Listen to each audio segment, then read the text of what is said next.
me know. Let me know. Okay, good. CBTC Online, we're back. All right, guys, thank you so much. Thank you for all those that are hanging in there. Let me get on with the show.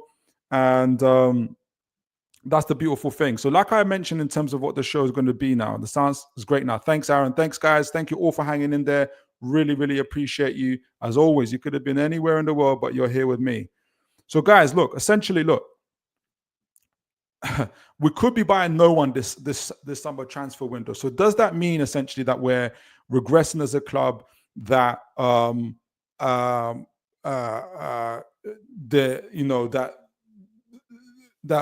that we are not heading in the right direction?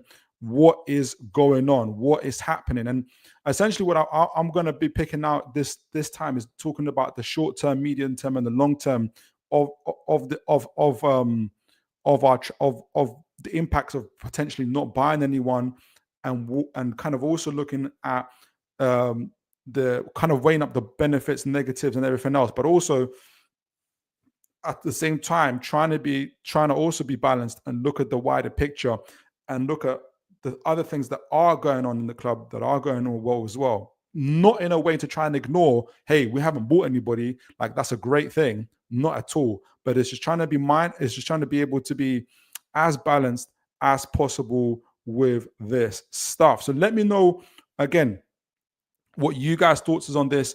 So look, in the short term, which is now, Newcastle's main priority, I think, especially in the position that we're in now, and like I said, we are on 41 points after 23 games, which is the same amount of points we had when we qualified for the Champions League the year before last. So if we continue in our consistent form as we are currently, we stand a very, very, very good chance of getting to that place. For instance, my predictions going into the season, or my expectations, rather even my predictions, my expectations going into the season, coming off from the last season, having players back and everything else, was that points-wise, my expectation was for Newcastle to get something between 64 to 68 points, and domestic cups, semi-finals and finals. So far, we are Newcastle United, Eddie Howe, the team, the club, the squad are making all those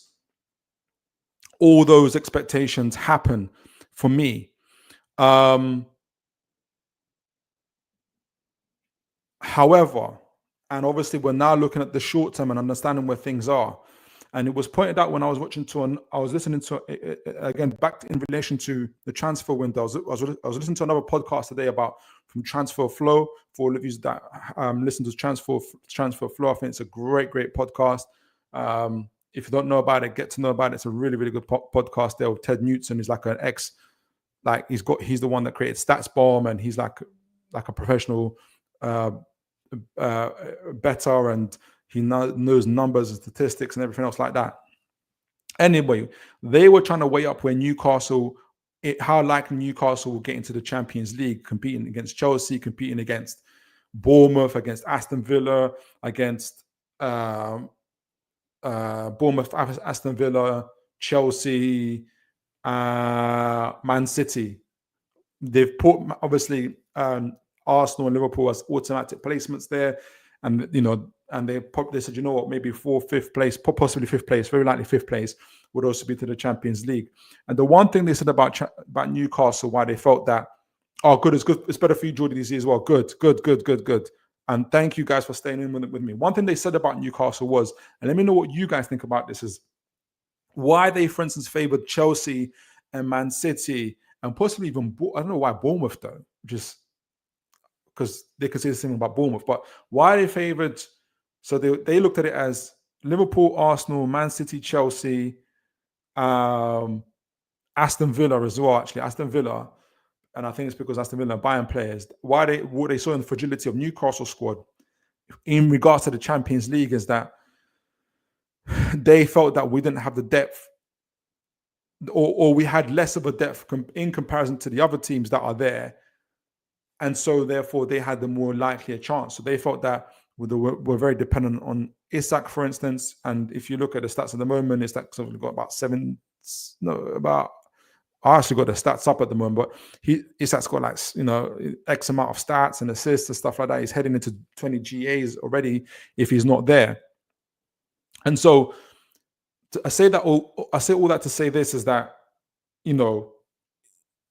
if Newcastle United owners and the club want to get into the Champions League, according to them, according to the transfer flow, is that, hey, the first team squad, Newcastle's first team squad, is pretty much matches up to your to the other teams as well, probably, but the depth. And the only way to cure that or to address that is obviously the transfer window itself, which it looks at this moment that Newcastle aren't doing. So in the short term, you've got to be able to acknowledge that, hey, there's a potential that if Newcastle don't make it into this Champions League, into the Champions qualification this year from this position, it could only come down to injuries. God forbid they happen, and the perceived lack of depth that Newcastle have. So there you can say that there is a point. They may have a point there for Newcastle. And so what would that mean? And then that's what people will be saying that, hey, Newcastle should have signed players when they had the chance. They should have been able to do that. So I acknowledge that part of it. And there's a comment here from Aaron Kane to say, look, short term, I think we can all agree we needed one signing in this window, which is a right winger. Unfortunately, it could be the difference between Champions League and not, or winning the Carabao Cup. And that could be the case. That could be the case as well. Jordy Z, he's saying, Jordy Z, I've got a bad feeling Isak won't sign a new contract. Let me know why you think that, Jordy Z. I was thinking about Isak, I was thinking about Bruno, I was thinking about the guys this week. But let me know why you think that. I have a feeling that he could. I'm more leaning to him signing a new contract. Aaron Kane, I hope I'm wrong and Murphy keeps up his form, but injuries will inevitably happen. If Murphy gets injured, we are back to making the team imbalanced again. Okay, so you guys kind of share the same sentiment as what they were saying on transfer flow, and they're talking about the depth of our squad. I'm going to talk about it towards the end of the show as well, in terms of the actual depth of our squad and what it actually means as well. So that I acknowledge that kind of in the short term as well. And so if that were to happen, God forbid, what suggests to me might not happen is the year before, where we're playing once a week, essentially. I know they've got domestic cups. We were able to keep a healthier squad. Plus, having James Bunt, we're in a better position. Plus, I think this year, but we're going to talk about it, I think our depth is a little bit better than it was when we made it into the Champions League. But I really, really want to hear if there's any pushback to that, but also if you guys agree or not. So in the short term, that's what could happen. And if that does happen, for instance, it costs us the Carabao Cup or it costs us Champions League spot, people will go back to this January and say, Newcastle did not spend, they didn't go for it. I disagree with the notion that Newcastle did not go for it. But let me share my screen. I don't know if you guys are seeing my screen, so I don't think you are, because it seems frozen on my side. So let me just share my screen with you guys and kind of go through it, because I like to have pictures and visuals and stuff like that. I'm a pretty visual guy. So let me see. Let me get my visuals up. Excelente. So we know that Newcastle didn't. Well, I don't believe that Newcastle sat idly by. I don't know what you guys' thoughts are in this transfer window. So I don't think Newcastle. It is not my belief that Newcastle sat idly by. We know, for instance, why is it not showing on this? Oh, okay, maybe because it's not coming up on the screen for some reason. Maybe. Let me see. Stop sharing. So interesting. It's not coming up on the screen. So I had a picture of Kazan, of Abdul Qadir Kazanov, and Juma Bar and all those players there, say essentially, to suggest that, look, I don't believe that Newcastle essentially sat idly by. They tried to sign players. They tried to make a go of it. However, essentially Juma Bar, for instance, Abdul Qadir Kazanov were all bought by Man City. And even the agent for Abdul Qadir said, look, Newcastle were pretty much there, but due to PSR and essentially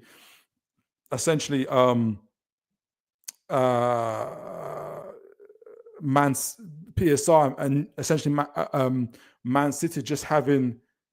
Make sure you click share on the model. Okay, so essentially, Man City just had the more money, and they outbid us, and hence Abdul Qadir made his debut for Man City rather than Newcastle. So let me see if I can get this with you guys. I wonder why it's not sharing with you guys. Because I like my pictures. So I don't think Newcastle's idly buy, and I don't think Newcastle should be buying players for the sake of buying players. They should be buying players that they know will enhance the squad because that's what makes sense for them. Okay, so let me see. Okay, so that's my screen. Can I get it on this screen? How does it look?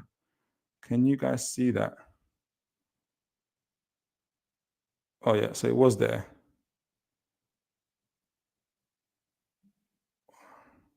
All right, but it's going to be weird if I do it like that. I'm just going to talk to you guys because today, usually I like to be able to show it on my screen, but it's not working. I'm using a different browser. So we did try to buy players, but we couldn't get those. Abdul Qadir, Juma Bar, and all those guys. So I don't know about you folks, but I would agree that Newcastle can't buy the players for the sake of buying players. And I know that you guys aren't suggesting that. And obviously, if we look even going into this summer window, in this winter window, the previous summer window, you'll know that we discussed at length, for instance, how Newcastle before the June date were £70 million over the threshold due to the non-selling of players for the previous 4 or 5 windows that we had. We had an opportunity to sell players and not get into that position. We had to sell Elliot Anderson, we had to sell all those guys. So we had to pay that off. And so essentially Newcastle, for me, were going for a realignment process where at first under Eddie Howe, we went from fighting relegation to going to the Champions League, a whole 25-point swing. So the performance of the team was outperforming where we were as a club financially, infrastructure-wise. We're going to talk about the training ground a little bit later. For instance, he was outperforming. So we got into the Champions League with championship squad players. We got into the Champions League with one of the lower revenues in the league, which is unheard of. I'm still happy we got there. Obviously, the team performed like that. We were the 4th best team in the country, deservedly so. However, the club in itself wasn't prepared for that. And we paid the price for that in the following summer with the injuries that we had and everything else, because we didn't have a James Bunce, we didn't have a Paul Mitchell, we didn't have any of those things. We had arguments in the boardroom. Obviously, we'll now kind of get a bit more revelations of Amanda Staveley and Murder Gadusi and kind of the in-house fighting with Darren Eales and everything else. And, the whole saga of, not with Dan Ashworth, although that was one thing, but with looking for the what's the gentleman's name from Crystal Palace, the sporting director from Crystal Palace, chasing him all that time when PIF wanted Mitchell. All of that now has been changed and realigned. We had to get, and I don't blame the owners for this. You're learning as you go along almost. And for a long time, Eddie Howe was sporting director, manager, head coach, and all these type of things. And that has now been realigned to where it is now. And we talked about previously in the previous show where I was talking to you guys about how, I think, and at this stage, kind of doing my own Philip mathematics and everything else, that Newcastle was somewhere like 40 million under the 105 million pound threshold. And if we get to June, it could go even high as 80, 90 million, for instance. And that kind of was also not too far away from the experts that were talked about. Our newspaper, for instance, that Wilson Professor, Kieran Ferguson, Swiss Ramble were all in the same line, that if Newcastle, if their revenue, which is projected to be beyond 300 million, sponsorship deals, potential player sales, Newcastle will have a lot more money to spend in this coming transfer window, even though they've got space to spend it now. But if they spend it now, we've talked about it, the pitfalls of that. So it's like a whole realignment process of where Newcastle are having to go through. That's a kind of a more midterm kind of look, because obviously that's looking into this summer window. You're spinning plates and you're taking the risk in the short term now, where we talked about how it's risking our Champions League players, it's risking our even Carabao Cup, possibly FA Cup, but that's the risk that the owners are potentially having to make. So kind of that's where I'm at with it at the moment. See where your comments are. There's other things we're gonna go, where I wanna go into with that, where Newcastle are heading as well, and kind of looking at the other positive is that why I don't think that the club is going backwards or regressing. But I'll read your comments first, guys. It's so annoying I can't show my visuals, because I'm like, I love my visuals, as you guys know, but I can't get it on the screen for love nor money. I think it's because it's a different browser and it acts a little bit funny, but that's okay. That is okay. If we can't do it, we can't do it. We're gonna talk, you and I, today. Aaron Kane, I hope I'm wrong and Murphy keeps up his form. But yeah, it inevitably happened. Murphy gets injured. We are back and making the team imbalanced again. Yeah, read that one. Oliver Simon Jordan, good to see you, sir. Good evening. I hope you're well. We're not spending this window to take advantage of 30th of June PSR sales. We're not spending this window to take advantage of 30th of June PSR sales when some teams will be desperate to sell. We're not spending this window to take advantage of 30th of June PSR sales when some teams will be desperate to sell. So are you saying, Oliver, there's teams are desperate to sell now? We have the opportunity to do so, but we're not. Are you saying that we're just refusing to do it, essentially? Or like, is that what you're saying? I think to an extent I agree with you, but I think Newcastle want specific type of players, and yes, the clubs that are desperate to sell players, and there's players that have probably been offered to Newcastle to buy now, left, right, and center. And look, they still might buy someone. It's not the 3rd of February yet, but I think they want us. They have their specific targets, and if we look at the squad building at the moment, they've been proven right at least 90-95% of the time. I can't think of a player at the moment that they've bought since the takeover that's been an absolute dud, absolute flop, or waste of money. For instance, so I'm kind of leaning towards their thinking, because the track record to me proves, in terms of the players they've bought in, to be right at the moment. But clarify to me, Oliver, if that's what you mean. Maybe I'm kind of out a bit of not in sync of what you're saying. Geordie Z, I will tell you my theory about Isak being sold. Okay, but only if you can explain the new contract rules that came out a few months ago, where a player can buy himself out of his contract.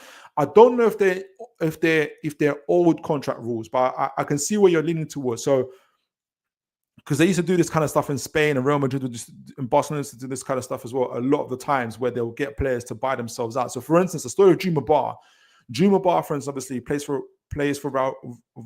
Real Valladolid after being loaned out from his previous club, and Real Valladolid had a contract with him anyway, so he was their player somehow. Anyway, somehow through third, fourth party intermediaries, obviously Man City said that we want to buy you, but they can't tap up a player. But they went through third or fourth, 5 players to go to Juma Bar and said to him, hey, look, you're currently, I think his contract was maybe, say it's about 10, it was kind of rumored to be between 10 to 18 million pounds, which can be bought out. So how does he buy it out? He's only probably earning about 5k a week. How does a guy earning 5k a week, or even less than that, able to buy himself out of a 10 to 18 million pound contract? Well, he can go to the bank. And this is not unusual, where players go to banks and get a loan in order to buy themselves out of the contract, because banks know that, okay, if you can provide proof from a guarantee from the potential buying club that, hey, Juma Bar, which is Man City in this case, Man City, the bank says, okay, give us a certificate or some sort of guarantee from Man City that, hey, Juma Bar wants to buy himself out of this 80 million euro contract. Can you confirm that when he does this, or if we pay him the money to do that, when he does this, you will settle a 80 million, 20 million pound fee with him, and or X, you'll be paying him X amount of money, where we will know that he's gonna be able to pay back our loan. Man City say, oh yeah, of course. If that's his plan, if that's what he wants to do, obviously at this stage, Man City aren't tapping him up. This is them, the bank, talking to Man City through intermediaries and stuff like that. Then yeah, that happens. So Juma Bar can do that. Where I think, I don't know how much, for instance, Isak's contract would cost, because he's still got 3.5 years left on his contract, isn't it? And PSR wise and everything else. There is the potential that could happen, but his contract would be like 50, 60, 70 million pounds. And I haven't seen anything like that happen in the Premier League. That to me essentially would be groundbreaking. If Isak bought himself out of a contract like that, that would essentially be groundbreaking. Like, that won't just be an issue for Newcastle. That'll be an issue for every club in the Premier League. Because then every club is vulnerable to from other clubs doing that to them. So that's why, if you're heading that way, Jordy Z, apologies if I've jumped ahead, but if you're heading that way, that's why I don't envisage that happening, because that would flip the Premier League, the league, on its head. And I can see rules coming in. I can see clubs because really, really having issues even just with each other now. Because if you can imagine, if Isak could do that, you'd imagine a club like Chelsea. Chelsea would have been you would be seeing players buying themselves out of contract left, right, and center in the Premier League. But I hope so. I don't know if you were heading that way. Maybe you weren't, but that's my thoughts on it. So I hope that doesn't happen. I don't foresee that happening.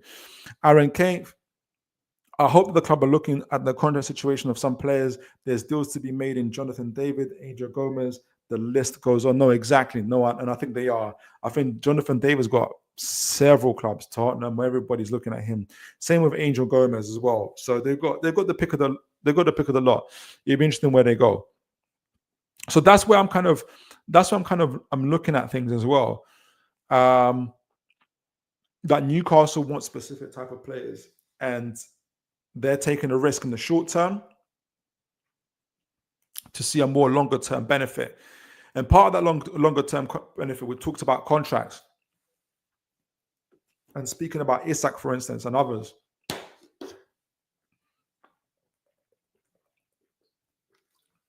you guys would have seen that from Luke Edwards at the Telegraph, that Newcastle are looking to sit down with Isak in the summer and begin talks over contract negotiations. And there's already rumors that contract, that wage, can go up to as high as 180 to 200k. That is speaking of groundbreaking, that is ceiling breaking for Newcastle. It already is in terms of the wages we're paying now. So if Isak is given 180 to 200k, Bruno has to be given 180 to 200k. The club captain, he's aligned with that. Gordon won't be too far from that.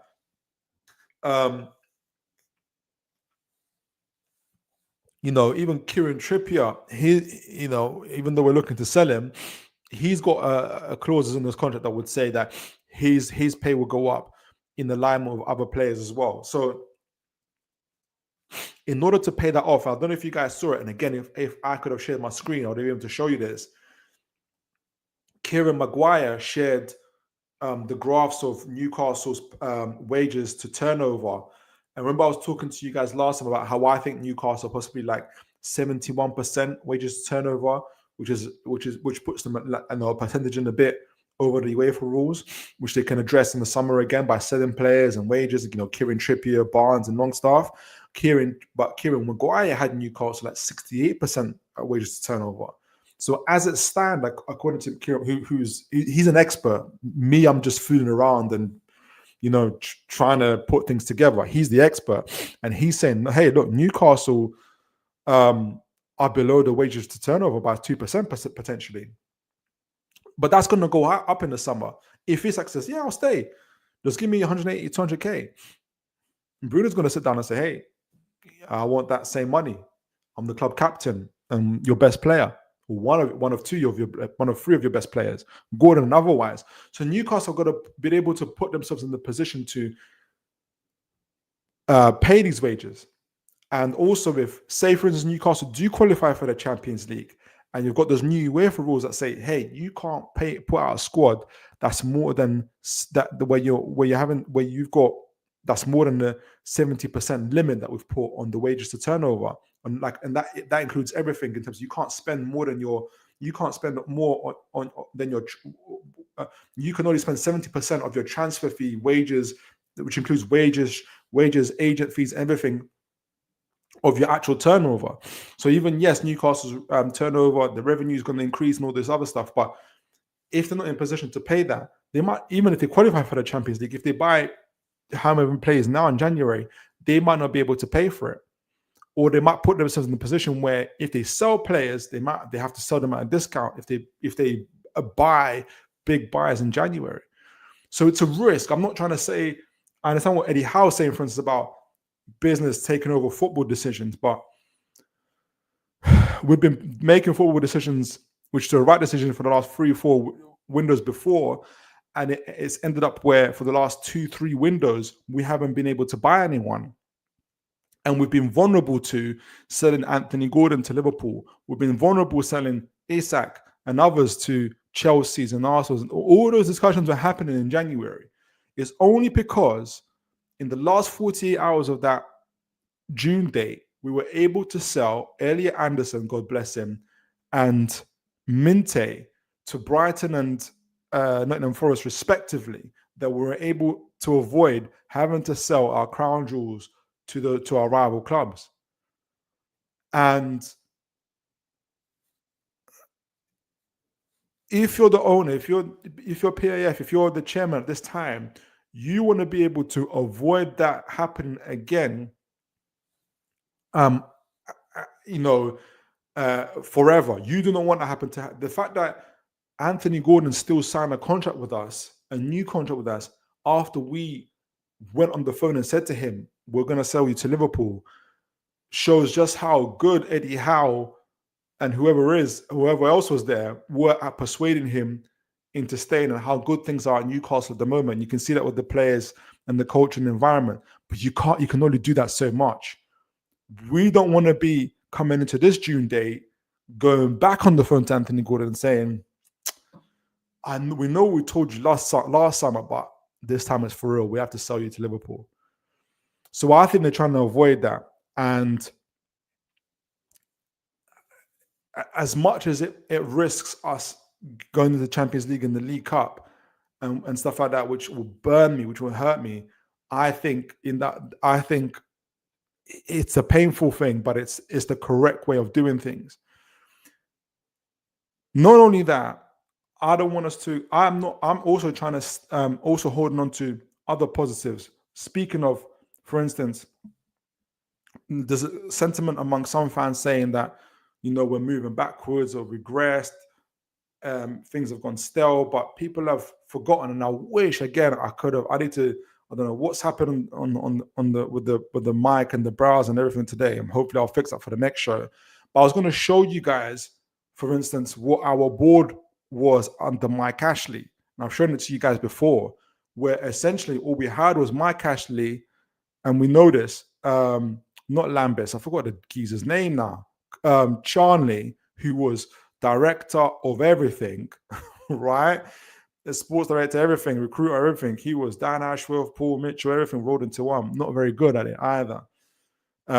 Steve Nixon and head coach Steve Bruce, and the nameless faces on the commercial and head admin, and how it's changed to having now PIF, Jacob Solis, Paul Mitchell, sporting director James Bunce, performance coach Darren Eales. Obviously, he's stepping down, but he's done a tremendous job.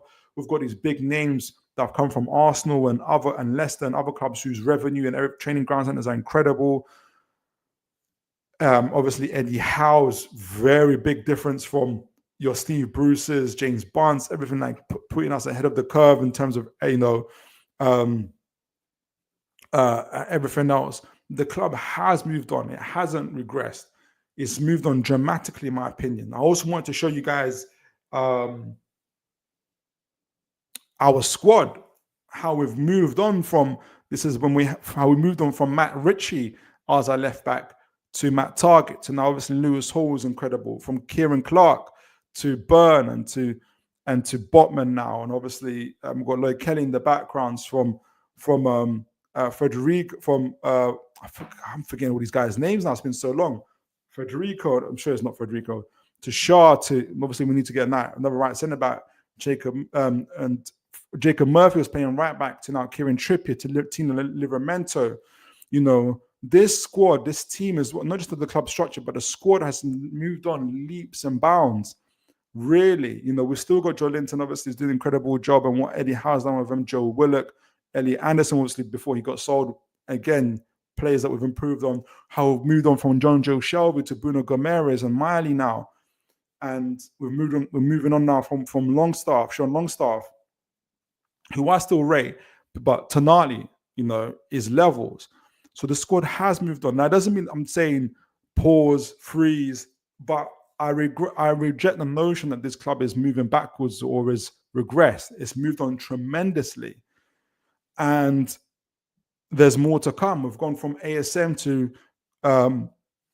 to Gordon and Barnes. We've gone from Callum Wilson to Isak, you know, and hopefully we're going to move on from Almiron to somebody else that's going to be hopefully on the cusp of being a world-class player as well. So I just want to reject the notion that Newcastle are moving backwards. I think we are moving forwards, and it's important not to forget that. There's a few comments here that I hope I've missed out on there, but CBTC online, I think the club will look at which players they can sign on a free before they start spending. Look, if Jonathan David, for instance, and Angel Gomez are available now, and they want to go to Newcastle, there's no reason why those moves shouldn't happen, you know. But you know, if you look at Tottenham's websites, if you look at Arsenal's websites, Man United's, all those websites, they all say, yeah, Jonathan David's coming here, Gomez is coming here. So that is a big indicator that those clubs, those players are highly wanted. So I hope they come to Newcastle, but it's not up to Newcastle. It's up to those players, especially when they're good players and they come essentially for no money.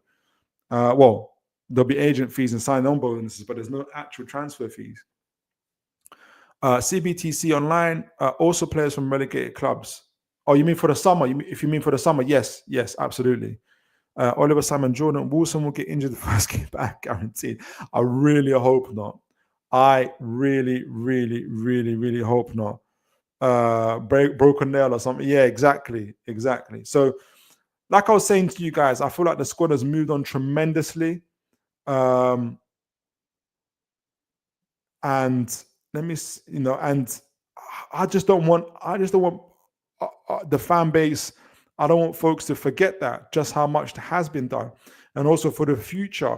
Obviously, we had the announcement over. You know, we're going to be building a new training ground facility that's going to be world class. It's going to be created by people who have created world class facilities for Real Madrid, for Tottenham. You know, also the potential of the new stadium or an expansion to the stadium. But for me, like I said before, a new stadium really excites me. I know it does the same for others. So there's like tremendous things that are happening and moving forward for the club. And so the longer term future, I don't want people to, me personally, I don't want people to forget that. So, you know, as it said on the title was, hey, the Toon won't be built in a day.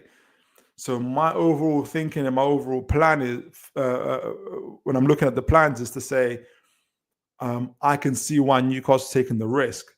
Will it burn if we get injuries in significant places and it costs us the League Cup or the Champions League? Absolutely.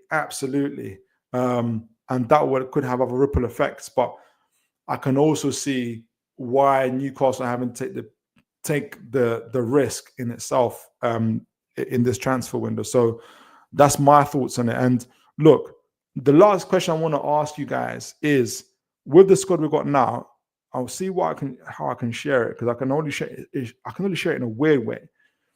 Where our squad is at the moment, entire screen, it looks weird because the way I have to share it. Can you guys see that? Yeah, so that's weird. But you guys can see it like that now. From the squad that we've got available now, from our attackers, from our midfield, from the defenders, from the goalkeepers, obviously everyone that's available. We spoke about Callum Wilson just now. He's due back for the Arsenal game. Kraft's back as well. Obviously, Almiron's is leaving now, so Almiron's no longer there. I'll take him off actually from the screen. My question to you guys is,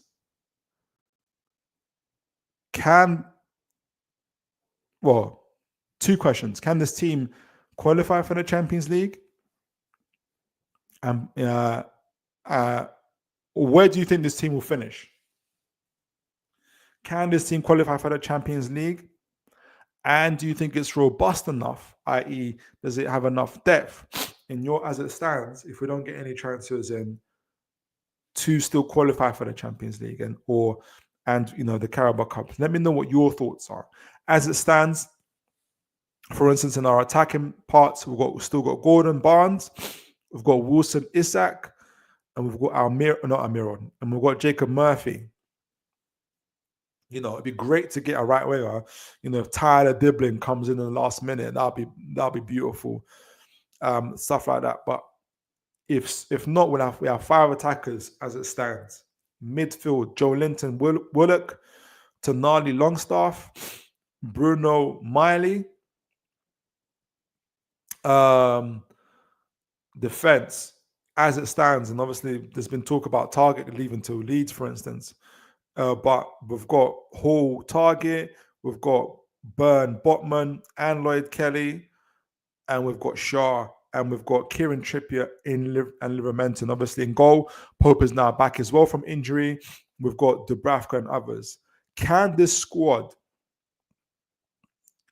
get us to the Champions League? Now, I know, God forbid, if Isak's injured, that's gonna have an impact. Can you see Gordon going centrally and Barnes going on that left? Would it be enough if Jacob Murphy, for instance, being able to continue playing as well? Might not be as effective, but can that attacking line get us over the line? Midfield: can Joe Willock do a job if Joe Linton is out? Longstaff and Tonali, there's a depth problem there, I think, definitely. Miley, Bruno, all those type of things. Target, Hall, or Lloyd Kelly. What's you guys' thoughts? I can definitely see Kieran Trippier stepping in for Livramento, for instance. And obviously Bourne, Botman. I think we're okay. We're robust. Midfield, we're okay. Obviously the attack is also as well, but obviously a little bit of issues. Goalkeeping, we're not too bad. But what's you guys' thoughts? My thoughts, first of all, is going back to what happened in the Champions, when we qualified for the Champions League. Yeah, when we were playing essentially one game a week. We had obviously the domestic cups as well, but we were playing one game a week, and we were able to, and it took us over the line. I think this year we're essentially playing one game a week, and we've got James Bunce, and that medical department is all kind of coordinating, working between each other. It's not just Eddie Howe just taking advice from physicians, but he's getting the extra support, the extra advice through James Bunce. I think this team can be strong enough and robust enough in the first place. Like, fitness-wise, we're getting better, and I'm positive in that way. However, if these things do happen, if injuries do happen, there will be a fall off. Like, especially if it's to like really, really important players. God forbid, again, Bruno or Isak or any of those guys, that could hurt us. That would hurt us in the Champions League spot, no doubt. Might even affect us for the Carabao Cup. There is no doubt. There is a risk with that, but I still think we can get into Europe, for instance. I still think that squad is good enough to get into Europe. So if that were to happen, God forbid, it would hurt. At the same time, though, I think and that's why Newcastle in the transfer window, I don't think that offsets the argument of what maybe Mitchell and Eddie Howe would say is, yes, there are other players that are available in this transfer window, but if we don't think that they would help the club or help the team progress and move forward, we don't want to. That would have longer, worse effects on the squad. Then there's no point in getting them. So it's a hard truth. It's a burning truth, but it's where Newcastle are at the moment. We've kind of had the cart before the horse. We've performed so well for a long time, but now, like for instance, last year the injuries caught up with that because we didn't have a James Barnes, we didn't have a proper medical department, but also the financial stuff caught up with us because we didn't have a Paul Mitchell, for instance, kind of backing Darren Eales and stuff like that and saying, no, we need to have a transfer approach, a recruitment approach that's fit for purpose. And I think we're a lot more robust in our club infrastructure, our board of directors and the management team and the directors behind the scenes with Eddie Howe and others, with James Barnes, with Paul Mitchell, to be able to handle that. I also think this squad is deeper than the squad that we had that qualified for the Champions League. So look, we're not relying on Botman. We've got Byrne, we've got Lloyd Kelly. Obviously, Botman's the better choice, but it's an example. We've got Kieran Trippier for Livramento. We've got players that can cover those positions. Dubravka is coming back in form and stuff like that. But it's a risk that I think that is worth taking for them. And if Man City weren't in the trouble that they were in now, they wouldn't have gone all out paying 40 million, 35, 40 million for 20, 25 at most pound a defender and Abdul Kosanov. They wouldn't have been paying, I can't remember who it was, but they paid 70 million for Mamouche. I can't remember if it was Nottingham Forest or West Ham that were going to buy Mamouche for like 30, 40 million. Correct me if I'm wrong, guys. So they're overspending. They can do that. We can't do that. And, that's what I mean about the cart before the horse at the moment. And so as painful as this period has been, it's been a needed pain for me, for Newcastle club. And there's too many other things that are going on that are still a positive for Newcastle.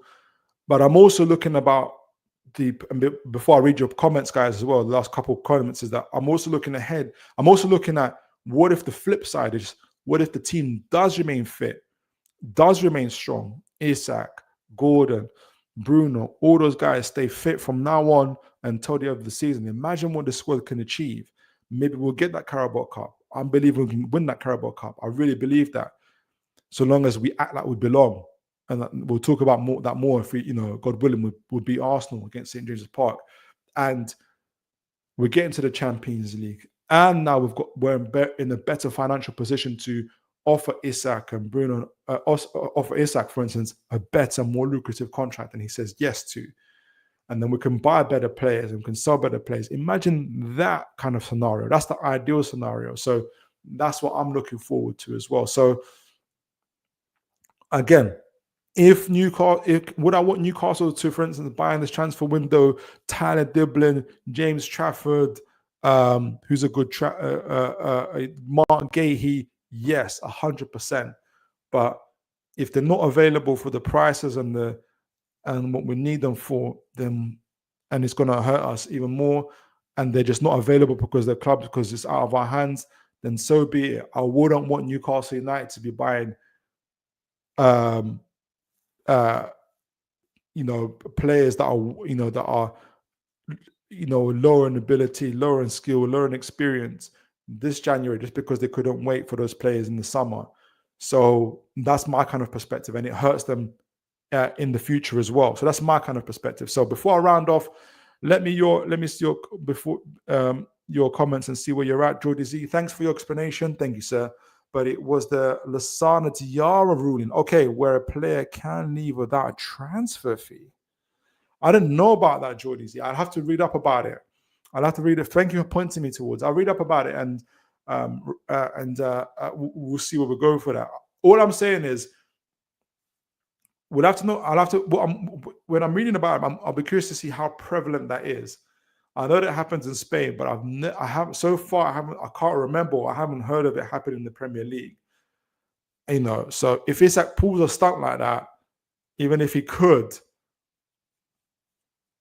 you know, after all his interviews with Alan Shearer and everything else like that, that would be insane to me. And I just don't think he needs to do that, to be honest. But that's the biased Newcastle fan in me. So yeah, man. But I'll look into that. Thank you, Jordy Z.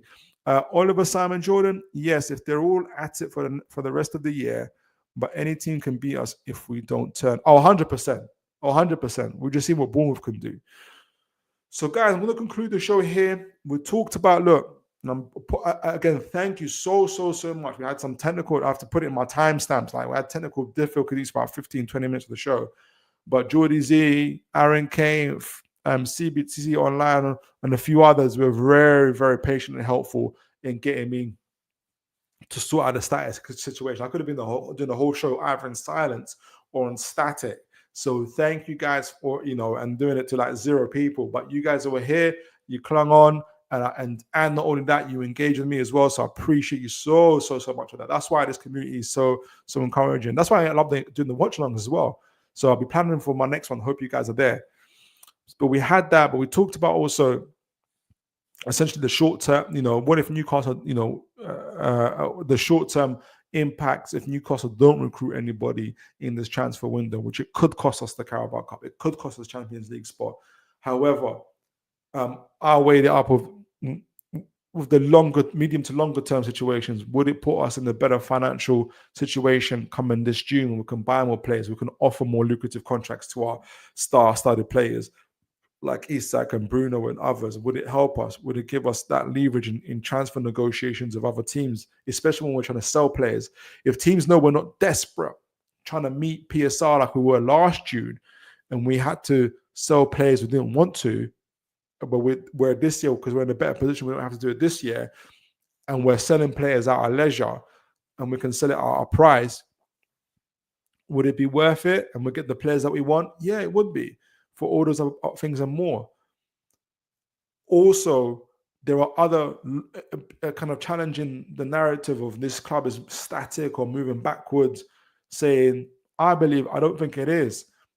New training ground facility, possibly a new stadium or a stadium expansion. I would prefer a new stadium. But if all those things are on the cards, and we're going to find out this March, for instance, all of those longer term things, that how much the club has moved forward in terms of from the Mike Ashley era to where we are now, from Steve Bruce or to Eddie Howe now, of how we moved on from, for instance, Matt Ritchie at left back to, the incredible Lewis Hall. Newcastle in their squad, in their management, how we moved on to James Bunce and to Paul Mitchell, how all of this, how Newcastle have moved on exponentially. We've moved on from £180 million revenue to possibly now breaking the £300 pound revenue. How we've seen Champions League, we haven't seen it for the last 20 years. I had hair the last time we saw Champions League. That's how, I had an afro actually the last time I had Champions League. So I see a lot of change. I see a lot of movement. I'm not proposing that, hey, just because we don't buy anyone, this is great news, look at all this other stuff. I'm not saying that. It'll be very painful for us to lose out on these cups and to move to Champions League if we didn't buy anyone and we had injuries and effects. Absolutely. I'll be mourning, but we are where we are. And I think we're making these decisions now that will align us after this June the 30th date. Newcastle financially, player squad wise, in infrastructure wise, and future wise, will be aligned as one, and then I think we'll have so much more to look forward to. So that's why it's my opinion that, look, as it says on the thumbnail, the Toon won't be built in a day, but it certainly is being built, and it certainly is progressing forward, in my opinion. So guys, as I said, thank you for being there with me. Thank you for holding on there, especially in the early times. I hope you guys enjoyed the show. Look out for the match preview, for the Fulham match preview. Huge game. I watched them against Man United. I hope you guys did as well. I was doing my scouting there. I hope you guys did your scouting. and I'm hoping to do some the tactical breakdown for that game. Looking forward to seeing you guys then. Thank you so much, as always, guys, for joining me today. Make sure you have a good night or good day or good morning, wherever you are, whatever you're doing. And as always, guys, take care of yourselves and God bless folks.